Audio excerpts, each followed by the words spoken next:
حمزه کاکا یاره یوه خبره درته کومه دا خلک ډېر ولاړ دی ماشاءالله خو چې دلته پی ټی آی عمران خان میتیازي وکړي د سوات خلک وایي سپری وکړو او دلته خو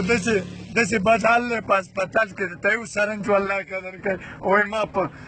او بله که مې درته ووایي اریان به شي د خدای به انصافه اریان به په دې شي چې په ما پسې 300 ونې لیکل دي په کاغذي کاروایي په ما د یوه لخته ارامي کرا کړي په شرمونو چې هلک وایي په تا له 300 درخت میلاو شوي دي کم دي ما له خو یوه لخته چا نه ده راکړې په خپله ځان له په پیسو نالو په دې پټو کې دا خوشحالي دا زما پټی دی ته ورته وګوره په دې کې دا ولاړې دي د خدای پاک فضل دا مې د خپل لاس دا ګلونه دا زیړ سره شنه پکې غواګانې هر څه او دلته چې زمونږ د واده پروګرام یې د زنانو نو جنکۍ وایي راوباسئ چې ورته وګډېږي یې وروره چې خوشحاله شي عمران خان وایي خوشحاله لاړ شي ورک دی عمران خان چې ورک دی کارونه شه نور مقام زنده باد نور مې مه تنګوئ مړه بیا